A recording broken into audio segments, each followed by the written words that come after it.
Bem-vindo a mais um episódio do Novos Classic Show, o nosso programa de notícias que a gente comenta o que acontece no Brasil e no mundo da forma mais imparcial que a gente consegue. Boa. Confere o episódio extra no site, vambora. O MBL é uma seita, Antum? Você que já foi lá? Só eu, né? Mas, cara, eu senti uma vibe assim, meio culto, pagão, sabe? As pessoas andando em volta da fogueira, entoando palavras de ordem. Assim, parecia uma seita. Tinha a estátua, o que mais me chamou a atenção era a estátua gigante de uma coruja que tinha no meio, assim, né? Sim, mano, todo mundo com encapuzado, sabe? Parecia uma sociedade secreta. É o tipo de coisa que o Renan te obrigava a fazer pra você ter que entrar no grupo. Então, pra eu poder entrar no escritório lá do MBL, eu tive que cortar a palma da minha mão e sangrar em cima de um ídolo, sabe? Em formato de coruja. Enfim. De onça, na verdade. A gente tá zoando, porque esse cara aqui, que é Tiff, que me parece ser, tipo, mais humano desses que só fica arranjando treta aleatória na internet, né? Sim. Tipo um Nando Moura da vida, só que série D, assim, né? E, dado que se você fala sobre o MBL, muita gente te dá atenção, ele fica falando sobre o MBL pra ganhar atenção. Pura e simplesmente isso. Eu imagino que, sei lá, eu não sei nada desse cara, eu tenho ele mutado, inclusive, porque ele só fala besteira. Pelo menos as poucas coisas dele que chegavam até mim eram sem besteira. Mas se eu tivesse que chutar, ele nem particularmente liga tanto assim, sabe? Não. É mais porque ele viu, cara, que se você fala, você pega view. Não, é aquela parada do Power Rangers, eles se organizam, eles são vários, eles tipo, têm um Megazord, tem máquinas.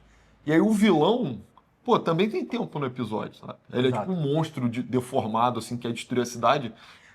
Os propósitos e o trabalho que ele teve por detrás de ser o inimigo dos Power Rangers é muito simples, mas o Power Ranger ele se organiza. Aí o Tiff quer ser, eu imagino, um algoz, né? E aí tá Exato. no papel de algoz é lucrativo também. E aí ele compartilhou um vídeo, parece que é do congresso do MBL de alguns anos atrás, do Renan falando sobre a forma que a conduta interna dos membros deveria ser.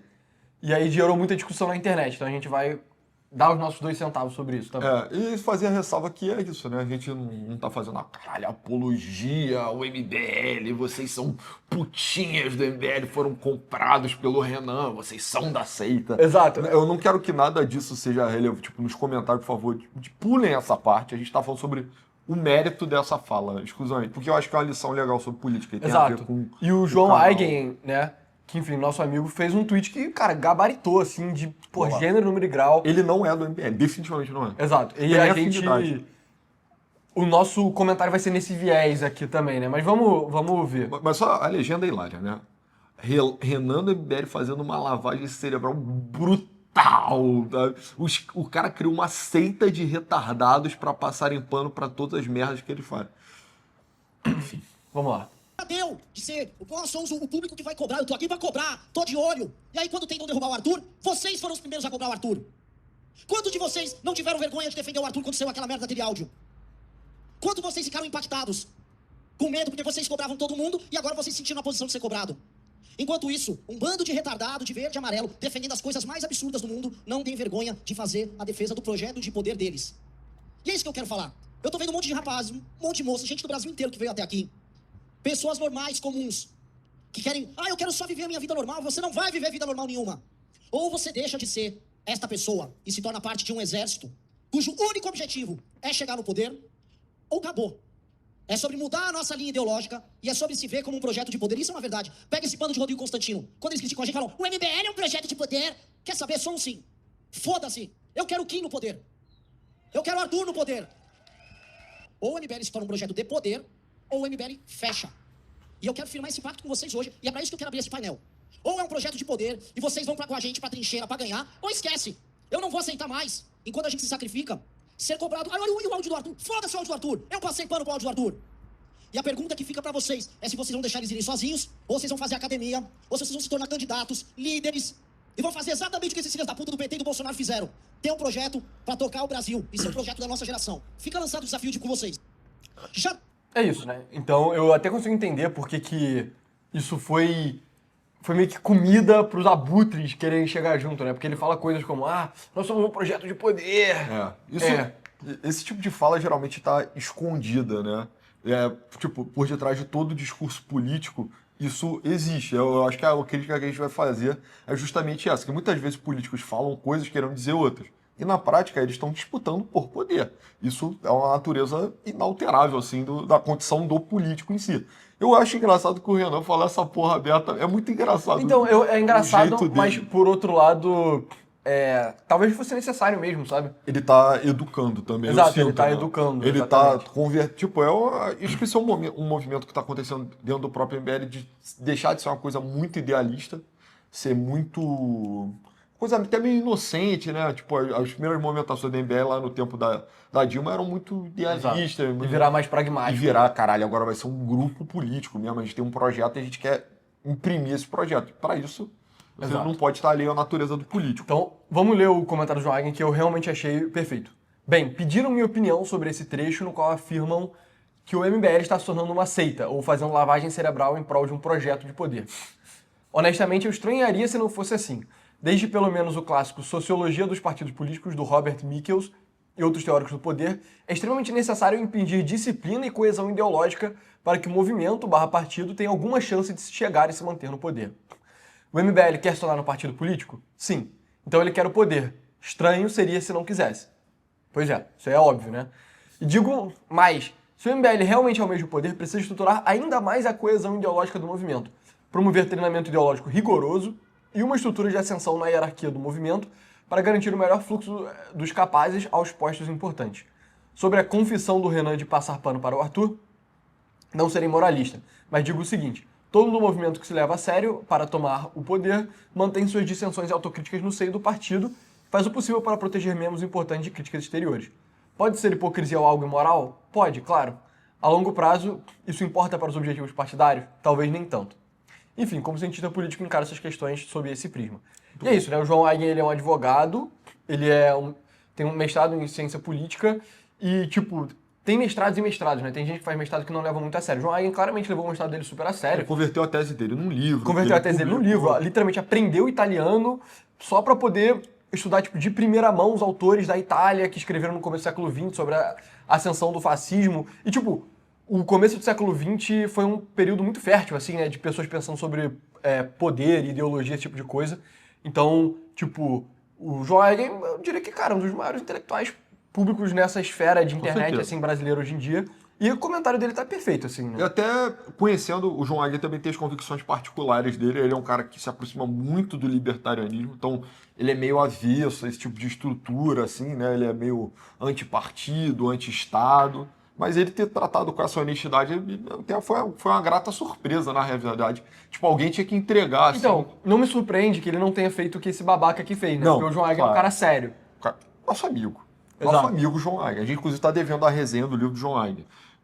Um abraço, João, se você estiver assistindo. Mas o negócio é que, pela convicção pessoal dele, eu até falei, porra, ele poderia ter sido o primeiro a condenar e falar, porra, é por isso que política é uma merda, por isso que política é sempre sobre poder, por isso que sempre que você é um militante, você está servindo a um projeto de poder, e por isso que eu prefiro me manter afastado, porque ele pessoalmente tem essa crença. Provavelmente, né? Provavelmente. Assumo que, né? Dado os outros posicionamentos dele e os ambientes que ele convive na internet. Mas ele foi muito honesto, ele fez a leitura pra mim perfeita. É tipo, até a questão do áudio lá do Mamãe Falei, né? Sim. Áudio surreal, assim. Mas é aquilo, se tu chegar no PT e tu falar, porra, Lula, e o pedalinho, hein? As pessoas vão te matar. Tipo, você tem a chance de ser espancado, literalmente. Ou se você chegar no seio do Bolsonaro, chegar na mansão da família Bolsonaro lá em Angra dos E Reis. as rachadinhas do Flávio, hein? Porra.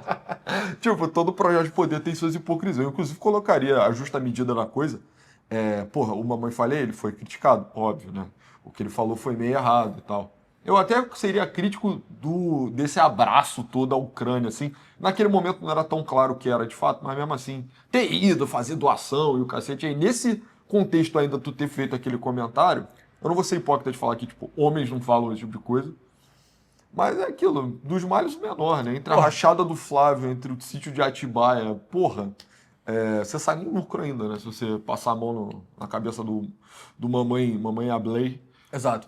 E, enfim, cara, uma coisa que eu penso muito, e eu já venho pensando isso há tipo, muitos meses, sabe? É que, cara, pra você meio que ter poder, assim, pra você conseguir governar, mano, você não consegue fazer isso sendo, tipo, o Renan e o Arthur e o Kim e mais algumas pessoas, tipo, cara, não é o suficiente, sabe? Você precisa de muita gente mesmo. E precisa ser coeso, sabe? Quando você estuda a Revolução Francesa, você vê que parte do problema da sociedade é que as coesões tradicionais do mundo medieval elas meio que estavam sendo desfeitas, entendeu? Então, o rei. É porque no caso da Revolução Francesa é meio que o inverso, né? Não é um grupo externo querendo chegar ao poder. É um grupo interno que está no poder que não consegue mais meio que ter a coesão necessária para se manter no poder. Então, tipo, o rei ele meio que não tinha mais a lealdade indivisível dos membros dele. E aí o cara que formalmente era o rei da França, que todos deveriam respeitar ele e seguir os ditames dele para ele conseguir se manter no poder, foi perdendo isso, porque no círculo mais próximo do rei da França, do Luís XVI, agora eu não me lembro se era tipo literalmente o irmão dele ou era um primo dele, que tinha um pedaço da cidade de Paris que ele era tipo dono, sabe? Porque enfim, numa coisa medieval, isso é o tipo de coisa que acontece, né? Tipo, nobres são donos de pedaços da cidade.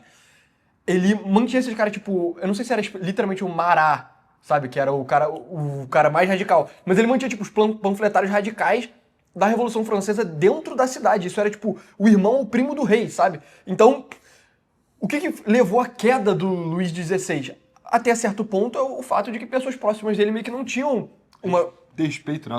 Submissão. Exato, não tinham submissão a ele a ponto de conseguir... conseguir subsidiar o poder dele, entendeu? E aí beleza, aí o Luís XVI ele cai, os revolucionários tomam o poder, só que eles não conseguem meio que governar até aparecer o Napoleão, entendeu? Então, a Revolução Francesa, ela passa por um período de só destrutivo, sabe? Das pessoas criticando, e aí tem o terror, que vai um cara cortando a cabeça do outro na guilhotina e tal, até que aparece o Napoleão, que na base de disciplina militar, e ele consegue que as pessoas meio que sigam ele cegamente, e aí ele consegue meio que fazer um governo, entendeu? Então, o que o MBL... Eu sinto que o MBL internamente ele meio que tá passando um pouco por isso, né? E comparar com o Napoleão nem é exatamente justo, porque os objetivos dele não são os objetivos do Napoleão. Mas E, enfim, isso é uma opinião 100% externa, né? Então, se eu tiver errado aí, eu peço desculpas ao pessoal que tá por dentro.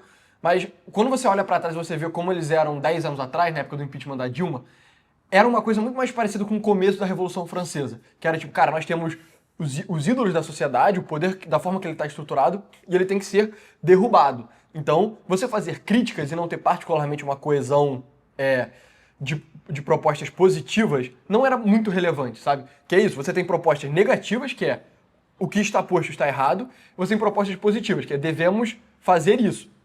Nesse momento era isso, era o começo da Revolução Francesa, beleza. Eles conseguiram derrubar o rei, que era meio que a Dilma, e aí as coisas degringolaram, como elas sempre degringolam, aí veio o Bolsonaro, surgiu, o Bolsonaro caiu, blá blá blá blá, beleza. Só que, e conversando com o Renan, fica meio claro que isso é uma coisa que ele pensa, ele percebeu que, tipo, cara, não adianta só você ser o cara que derruba as estruturas de poder, sabe? Se você quiser realmente melhorar o Brasil, que isso, sem dúvida, é uma ambição deles, não adianta só você estar de fora criticando, você tem que estar de dentro implementando uma agenda de políticas públicas, assim, né? E isso é tão obviamente o plano deles, que eles lançam o negócio do livro amarelo, que é tipo um compêndio, é tipo um diagnóstico do que tem de errado no Brasil e propostas de políticas públicas para melhorarem.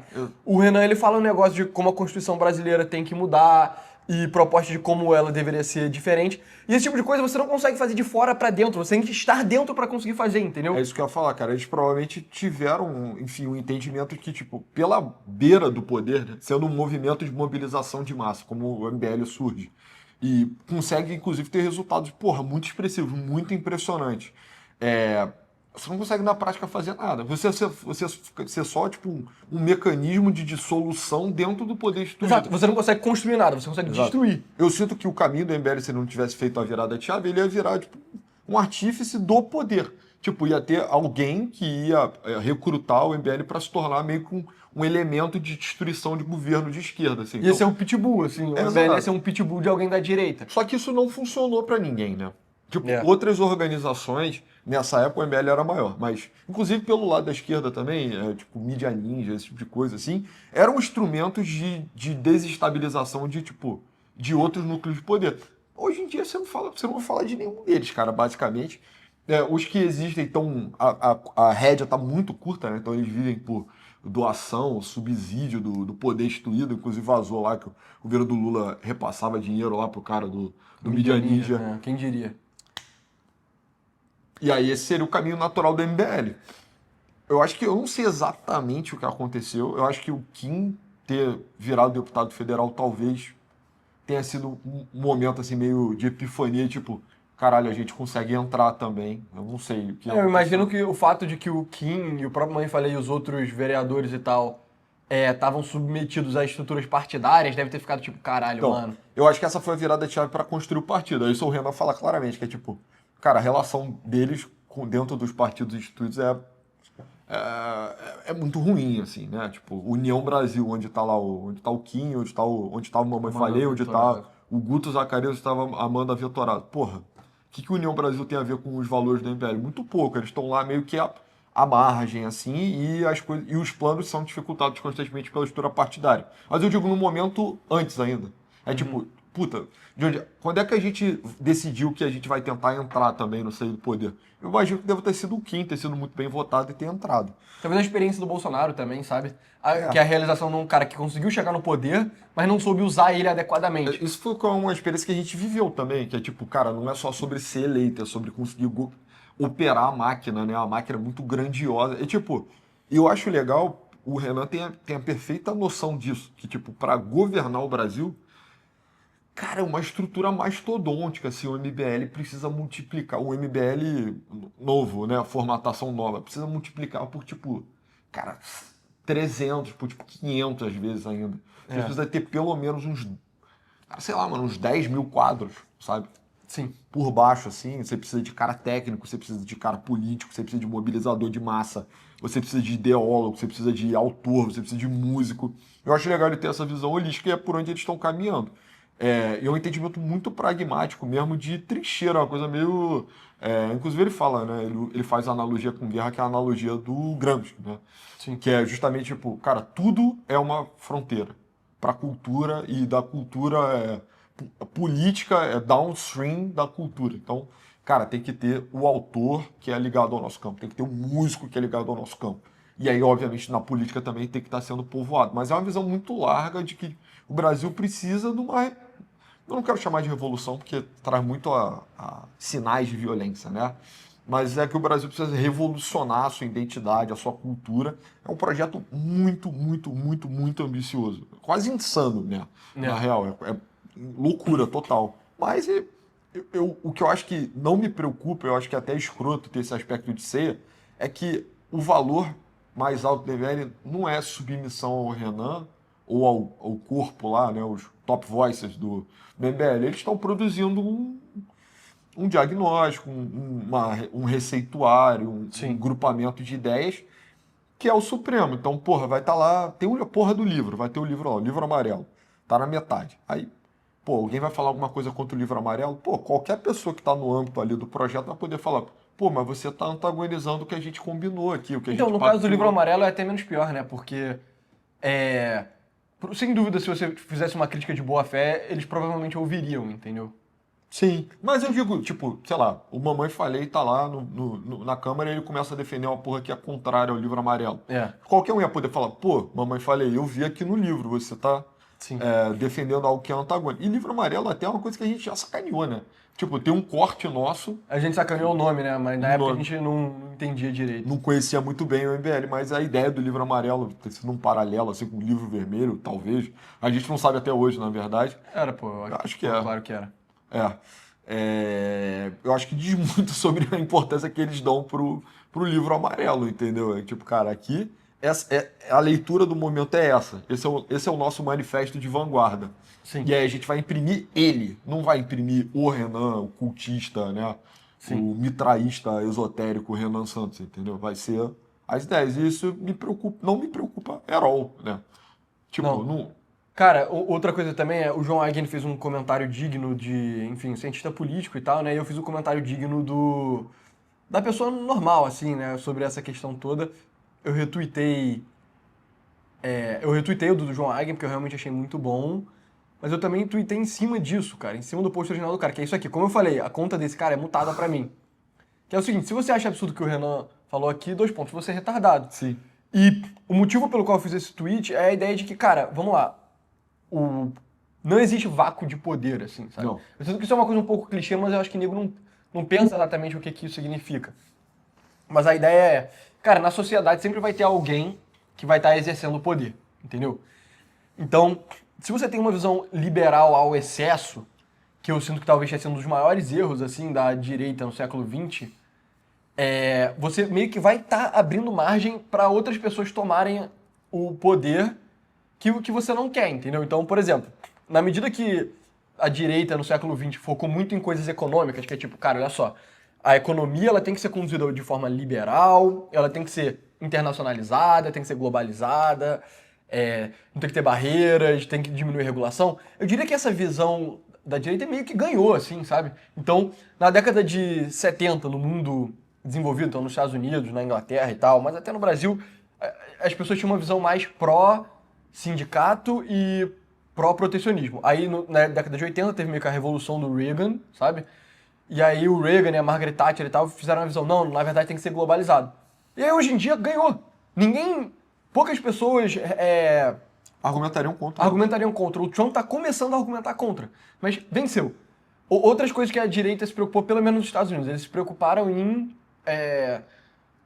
fazer com que a visão jurídica originalista, que é uma parada bem específica dos Estados Unidos, a gente tem uns episódios falando sobre isso no site, então entra lá, vencer, fosse mais difundida, porque antes, na década de 60, eles tinham uma visão...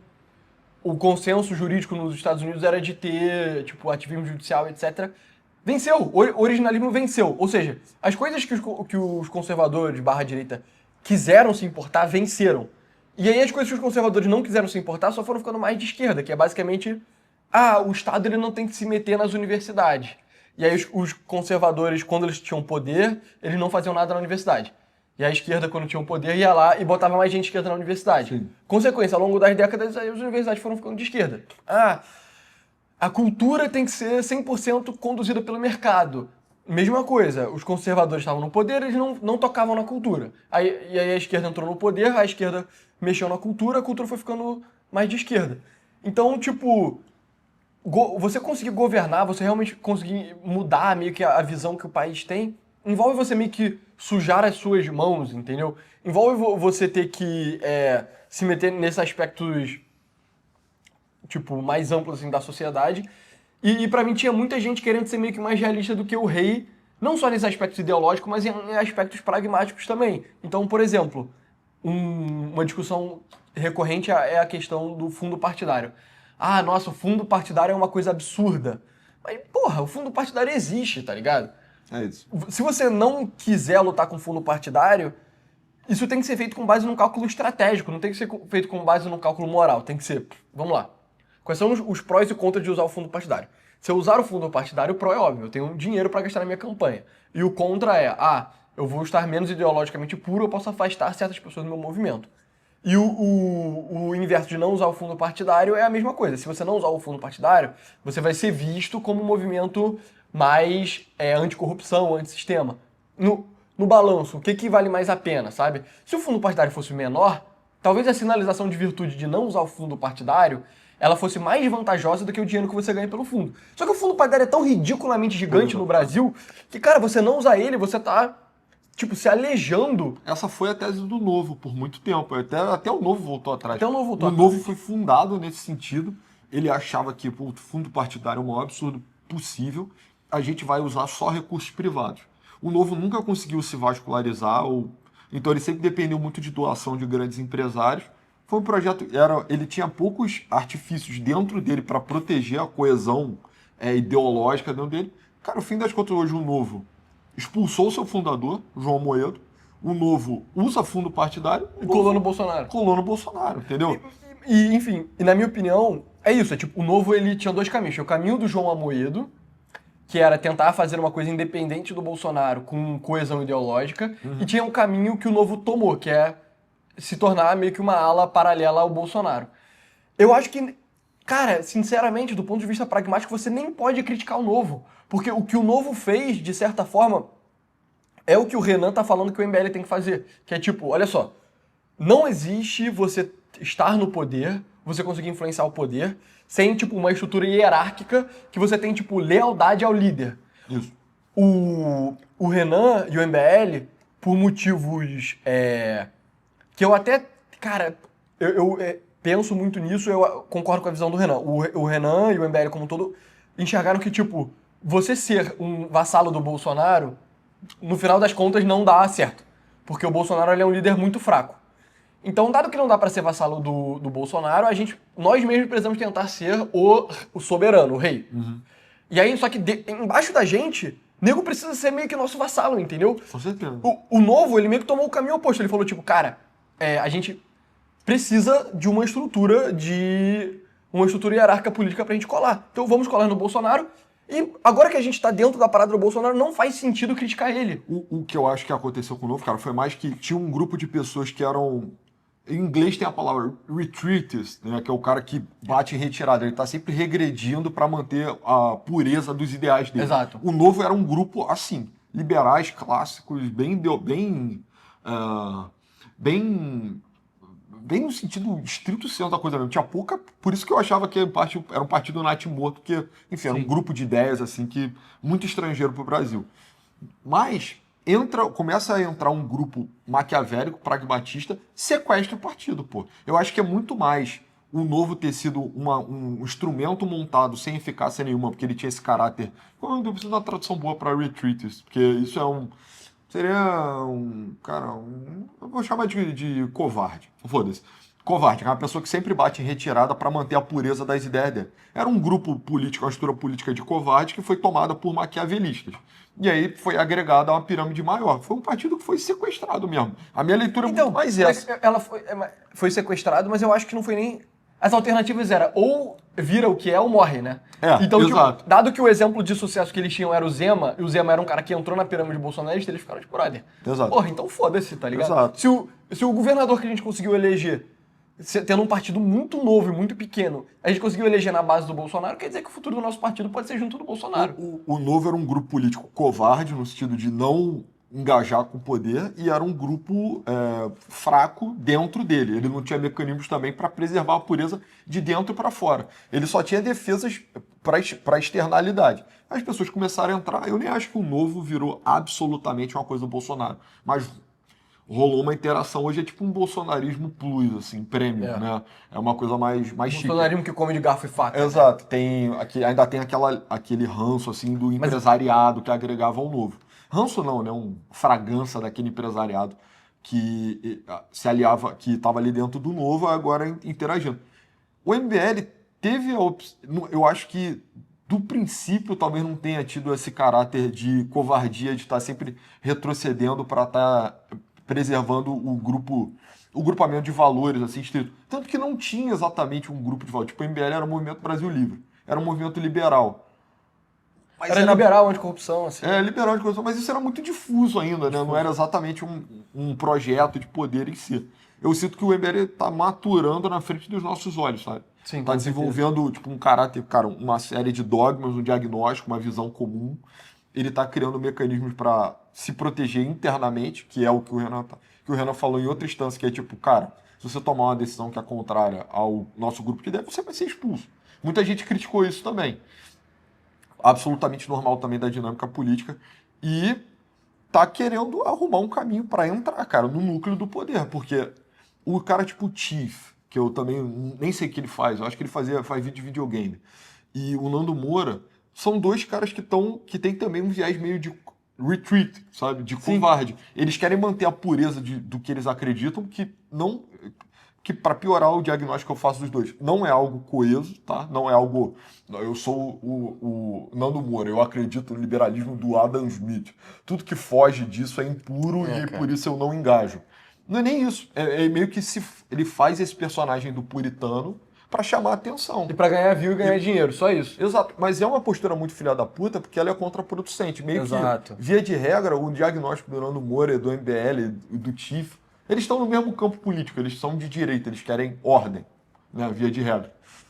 E aí o Nando Moura e o Chief assumem esse papel do puritano covarde, e aí ficam, você está sujando as suas mãos para engajar no poder, para entrar no poder, sendo que eles seriam beneficiados, entendeu? Exato. Então, porra, é a atitude parasitária da parte Totalmente. dos dois, é muito escroto. Eu não tô nem. Tipo assim, pode parecer que eu tô fazendo uma puta defesa, assim, do MBL, brother. Não tô nem entrando no mérito, assim, Eu do que eu defendi, penso do mano, pra deixar diagnóstico. bem claro, eu defendi o novo aderir ao bolsonarismo, sabe? E, tipo, na minha opinião, quando você analisa o próprio movimento do Bolsonaro, é muito. O que ele falou tá certo. É tipo, tem idiotas de verde e amarelo defendendo as coisas mais absurdas. É. Mano, você vê o. A gente fez um comentário. Teve algum episódio, sei lá, há um mês atrás, que a gente falou sobre o Paulo Figueiredo. Como que o Paulo Figueiredo tava ameaçando. Era o fariseu-chefe da República. Exato, ele tava ameaçando o. Marcos Pontes, astronauta. Marcos Pontes, que é um senador da República. É isso, cara. O Paulo Figueiredo, ele também, bem ou mal, reconhece isso. Que é tipo, cara, olha só. O projeto político deles depende do Bolsonaro. Mano, se você estiver atacando o Bolsonaro, cara, você tá meio que fudendo o projeto de poder como um todo, assim. Exato. Tipo, você tem que fazer isso com extrema cautela, assim. E aí o Paulo Figueiredo julgou que o Marcos Pontes, cara, fez isso de uma forma inadequada, assim. Por um lado, o jeito que o Paulo Figueiredo fez foi de uma forma meio caricata, que a gente meio que criticou, a gente zoou. Mas por outro lado, cara, é meio que... O que você esperaria, sabe? É meio... Não... É isso, os caras têm um projeto de poder. O Paulo, a parada então, o que é mais preocupante do bolsonarismo é que o bolsonarismo também pra mim não tem um corpo de ideias, assim, não tem exatamente E um o ideário. projeto de poder do Bolsonaro é manco, é ridiculamente manco, esse é o muito problema. ruim também. O pouco que a gente sabe que é uma merda, entendeu? Exato. E depende pra caralho, é muito personalíssimo, depende muito do Jair. E o Jair é um cara fraco, se o Jair fosse... Napoleão, né? Mano, não precisava nem ser um Napoleão, assim, sabe? Podia ser quem? O Lula, tá ligado? Pois é. Se ele fosse o Lula, só que de direita, já seria muito melhor. O PT tem. Eu acho que o PT tem. Você chamar de petista, eu não aguento mais, sério, parem, por favor. O PT tem mais coerência ideológica que o Bolsonaro. Muito mais, pô. Obrigado. E os quadros do PT eram muito melhores. eram Hoje em muito dia melhores. eles pioraram muito, mas Piorou muito. na época que o PT saiu de um partido novo pra virar presidente da República, mano, década de 80, década de 90, se você era da elite meio que cultural, intelectual do Brasil, mano, você basicamente era alinhado com o projeto do Você PT. era assim. jogado pra dentro, você era puxado à força muitas vezes, sabe? É tipo assim, pô, como assim tu é um físico progressista e não vai ser signatário da fundação do PT? Exato. Tipo, pô, isso aqui é o quê? A volta da ditadura? E os caras eram absorvidos pra dentro do movimento.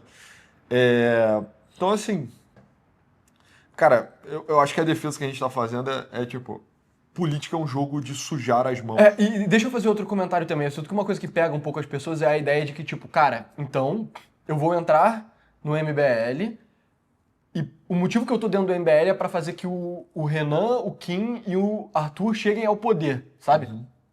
Poxa, eu realmente vou engajar numa parada pra me submeter a outros homens, entendeu?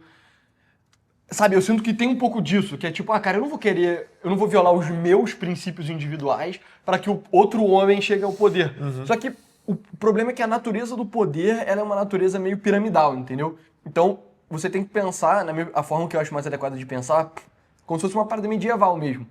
Literalmente, você tem o Renan, o Kim, Mamãe Falei, etc., que são, tipo, pela natureza de como, tipo, o prestígio e o poder no século XXI se dispõem, eles são como se fossem, tipo, nobres, sabe? Então eles conseguem ambicionar coisas muito altas.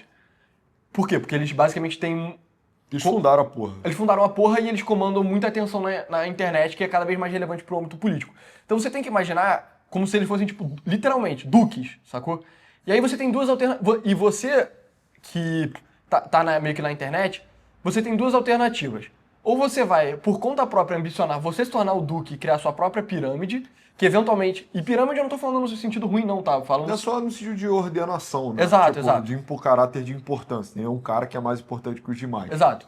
Ou você vai tentar virar um Nando Moura da vida, e aí, se você realmente quiser o poder, você vai se deparar com a mesma situação que eles estão se deparando, que é, cara, você vai ter que abrir mão desse puritanismo de princípios para ser pragmático, ou seja, ou você vai tentar virar um duque, ou então você vai tentar virar uma pessoa dentro da estrutura de outra pessoa, entendeu? Porque essa é a natureza da parada, sabe? Meio que...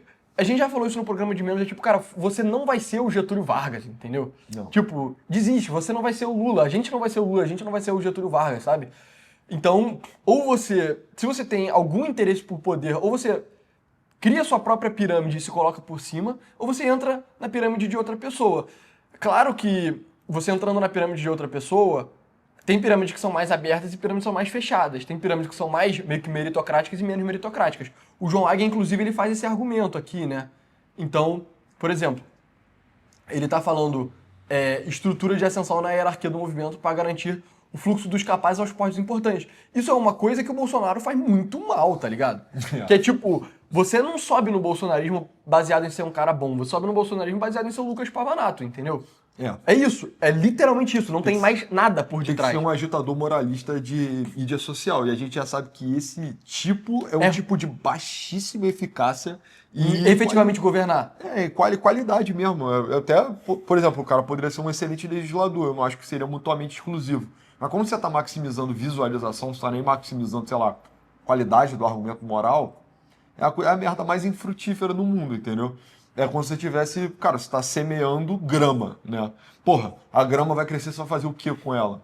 É isso. Vai fazer um pasto, né, para um boi. Mas nem isso, é uma merda. Eu tinha que pensar numa planta mais inútil ainda, sabe? Tá semeando cacto, não vai servir de porra nenhuma. Exato. Enquanto que o MBL tem, inclusive, a noção de que você não precisa só de políticos, entendeu? Exato, Eu acho que exato. pra mim já enriquece muito a qualidade do movimento, que é tipo, o PT, eu vou dar um exemplo que tenho visto muito no Twitter isso.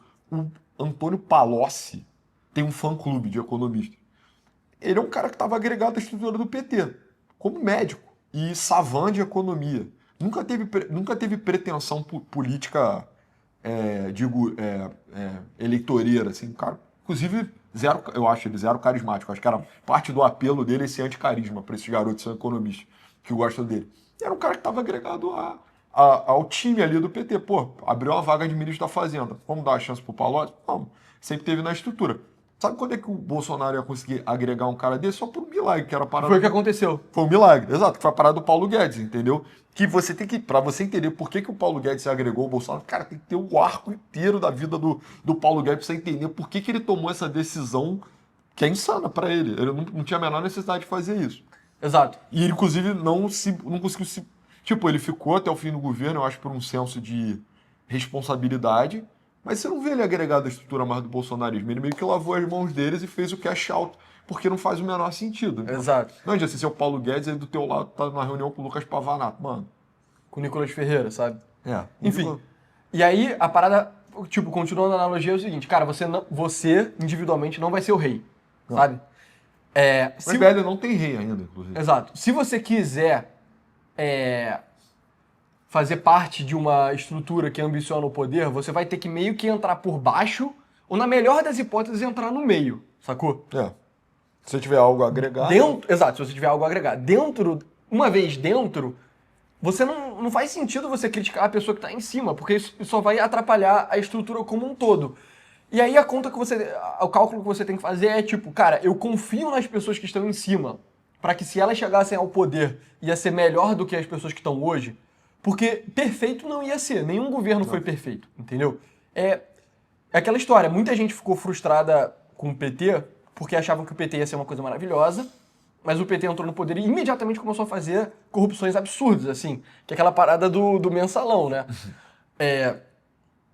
E tipo, você tem que imaginar, cara, se esses caras conseguissem entrar no poder, a visão deles ia estar melhor, ia ser melhor pro Brasil do que a outra, ia ser mais alinhado com o que eu acredito do que o da outra pessoa, sabe? Aí você entra. E aí eu sinto que as pessoas podem ficar ressentidas. Ai, mas então eu vou me submeter integralmente a esses caras, eles vão virar, tipo, o rei, e eu vou continuar sendo um merda. É tipo, cara, meio que sim, mas você tá pensando numa forma muito, tipo, caqueada, entendeu? Você não tem que pensar que é tipo, ai, nossa, eu não quero que o Kim Kataguiri vire o presidente da República e eu continuo sendo merda. Tipo, mano, você tem que pensar que ele sendo presidente da República, ele seria um presidente melhor ou pior do que o que tá posto, sacou? Porque nunca vai ser você o presidente da República, sempre vai ser outra pessoa. A parada é que esse, inclusive, é o cálculo do petista, que é 100% uma... Tipo assim, o PT tem todos os seus problemas. A maior parte dos petistas, na verdade, reconhece isso. Reconhece que o partido tem problemas graves de corrupção dentro dele e que, porra, tem uma visão muito pervertida, assim, do que é o poder, né? Que, tipo, tudo é válido. Mas eles fazem a conta que é melhor o PT, com todos os seus problemas, do que whatever não é o PT, entendeu? Que é melhor você estar junto do PT, que é corrupto, mais corrupto que a média, do que você abriu o caminho para um cara tipo Temer, sei lá, entendeu? Que, inclusive, o petista faria, mas o Temer é corrupto também, etc. Enfim, é tudo um cálculo de mais e menos. Nunca é uma coisa pura. Política é o ramo do que é o ramo da praticidade, do que acontece. Nunca é o ramo do que, o que eu acho. Claro, conforme a personalidade das pessoas, elas inclinam mais para o que eu acho certo e o que eu acho que tem que e o que acontece, sabe? Eu acho que o caminho ideal tá em você ter uma boa meia medida entre essas duas coisas. É tipo, você não tá pensando exclusivamente no poder, tipo, não é o poder pelo poder, é tipo, alguém vai ter que assumir o poder, que seja eu, porque o meu interesse, porque eu prefiro que eu mande do que alguém mande em mim. Exato. Porque eu vou governar de uma forma que seja benéfico pro todo, não só benéfico pra mim, Exato. como é a crença de que, de que o Lula faria, entendeu? Exato. E ao mesmo tempo também você não virar o idiota puritano, que é você ficar, não, mas o que eu considero ideal é isso aqui, ó. Tem o meu manifesto político sobre o Brasil ideal. Tudo que não é isso é uma merda. E eu não vou engajar com nada que não seja exatamente isso. Isso é covardia, isso é antipolítico, na verdade. Tipo, você tá mais no campo da filosofia do que no campo da política propriamente. E tem uma linha tênue entre essas duas coisas. Existe, inclusive, o argumento de que a política é a rainha, a filosofia política é a rainha da filosofia, né? Porque ela é a filosofia do todo, assim, do que é comum a nós, né? Inclusive a filosofia que permite a existência do filósofo, né? A filosofia é uma escolha política também, né? Uma possibilidade política. Enfim, eu acho que no fim das contas, tipo, assim, resumo da ópera, eu acho. Sim. Cara, não faz o menor sentido. Você pode até se assustar com o que o Renan falou, porque ninguém nunca falou isso pra você antes. Mas o diagnóstico dele é perfeito, é exatamente isso. Inclusive, pessoal, tem uma porra que você está usando muito o termo pirâmide, porque eu entendo que está estruturado assim, mas eu acho que é melhor ordem. Tipo, política é uma coisa que tem ordem. Sim. Tem uma elite o que eu acho menor engraçado e um de grupo pirâmide maior. é que isso é. Na empresa que eu trabalhava antes, era a estrutura clássica de tipo, você tem um sócio, e aí os sócios têm pessoas embaixo dele, que são tipo gerentes, e o gerente tem meio que os analistas embaixo dele, sabe? E aí o sócio, ele consegue negócio, e as pessoas trabalham embaixo do sócio. E o nego literalmente falava a pirâmide de fulano, a pirâmide de cicrano. Mas é porque a pirâmide é literalmente só a ideia de que você tem uma pessoa em cima e você tem, tipo, hierarquicamente menos e depois mais pessoas. E dentro da empresa, o nego reconhecia que era tipo, cara, chega um momento que você tem que colar na pirâmide de alguém e você tá à mercê do cara, mano. Se o sócio que tá no topo da pirâmide não tá conseguindo negócio pra empresa, mano, você vai, tipo, naufragar junto com ele, entendeu? E isso, na minha opinião, é uma analogia meio que fundamental do mundo. O mundo funciona assim, conhecendo pessoas que têm, pelo menos ambicionam carreira acadêmica, o mundo acadêmico funciona exatamente da mesma forma. Você tem um professor sênior numa universidade, você se mete dentro da pirâmide dele, e, cara, você vai trabalhar com os acadêmicos que trabalham junto com ele, você vai ajudar as teses acadêmicas que fazem parte dele, ele vai ser o seu orientador. E aí, as oportunidades acadêmicas que você vai ter dependem do que o cara em cima consegue. O problema de usar pirâmide em português, eu sei que funciona perfeitamente em inglês e nego usa pra todas as coisas. Inclusive, tem vários coaches de filme de máfia que falam, essa vida é uma pirâmide, tá ligado? É porque nego tem o esquema tem o esquema de pirâmide. Exato. Eu sei, mas eu só tô falando. Não existe esquema, o termo esquema de pirâmide não existe em inglês. Acho que existe sim Pyramid Scheme. Mas nego usa aquele outro que é baseado no nome do cara, Ponzi Scheme, Ponzi tá Scheme ligado? também. E aqui mas é isso, tipo, esse vídeo é um vídeo que cara, news flash, sabe? Não seja ingênuo. Então, se você vai ficar, ai meu Deus, eles usaram o termo pirâmide. É tipo, mano, o mundo inteiro é pirâmide. O prédio mais velho do mundo é uma pirâmide, entendeu? Tipo, literalmente isso. O mundo é só pirâmide, mano. Pyramids everywhere. Mas é reconhecer que tem elites e tem gradações de poder, entendeu? Se quiser, pode ser um cone também. É porque não é nem só poder, é meio que oportunidade também, sabe? E tipo, a parada é que o teu status, o ideal, né? O João aí falou da importância da pirâmide ter uma certa ventilação entre as camadas, porque esse é justamente o perigo, né? A gente não tá falando também, caralho, é uma pirâmide. Perfeito. É o que tem que ser pra sempre. É tipo, você entra como um merda. Se você prova o seu mérito, numa boa pirâmide, você sobe. E numa pirâmide boa, se um líder prova a falta de mérito dele, ele decai. E tem uma certa ciclicidade. Por que isso não é um movimento perfeito? Porque seres humanos que operam isso. Então, a elite tende a se estratificar, esse é o risco que o MBL está correndo e que todo grupo político corre, e que ele tem que ficar atento, mas eu não vejo isso particularmente do Renan, pessoalmente eu acho ele um maluco generoso, assim, de oportunidade. Eu não sei outros grupos, né? Outros pedaços assim do MBL. Mas ele em si é um cara generoso. E pouco apegado a dinheiro, poder e tal. Mas esse é justamente o perigo. Nessa pirâmide, nessa ordem, tá ligado? Você tem que ter ciclicidade, você tem que ter um certo grau de... Tem que ter uma saída de respiro, assim, para a elite do grupo, que seria o topo da pirâmide. E aí esse é o desafio que o MBL vai ter que lidar, assim, como todo grupo político tem que lidar, entendeu? Exato. O bolsonarismo é uma pirâmide extremamente estratificada. Você poderia, inclusive, colocar que tem uma questão sanguínea no extremo topo da pirâmide. Para você ter caráter decisório, para você agregar um núcleo, você tem que ser você tem que ser da família ou amigo pessoal da família, ou ligado por sangue à família. Esse é o desafio, por exemplo, da pirâmide medieval. Exato. É aquilo, pô, você tem a nobreza sanguínea. Como você entra? Você não entra. Você não entra. Não no teu lifespan, pelo menos. Exato. Pô, Geracionalmente você você consegue entrar. talvez conseguir chegar, você vira um cavaleiro, teu filho vira outro cavaleiro, se você casar com a filha com a filha bastarda de um conde, aí você... Aí a filha bastarda é legitimizada, sei lá o Exato, quê. exato, tá ligado? E aí, tipo, ao longo de 100 anos, você pode produzir uma dinastia nobiliarca. A gente vive numa república, uma coisa pública. Então, as nossas pirâmides têm alta circulação e elas operam paralelamente, né? Você tem várias pirâmides disputando o poder, a beleza da democracia é justamente você poder ter oposição, e o MBL está querendo fazer o jogo que todo mundo faz. Todo mundo que não é Mas, puritano. enfim, críticas à pirâmide do Lula é o seguinte: o Lula, ele aparentemente ele não é tão generoso assim com oportunidade para as pessoas que chegam muito perto dele, sabe?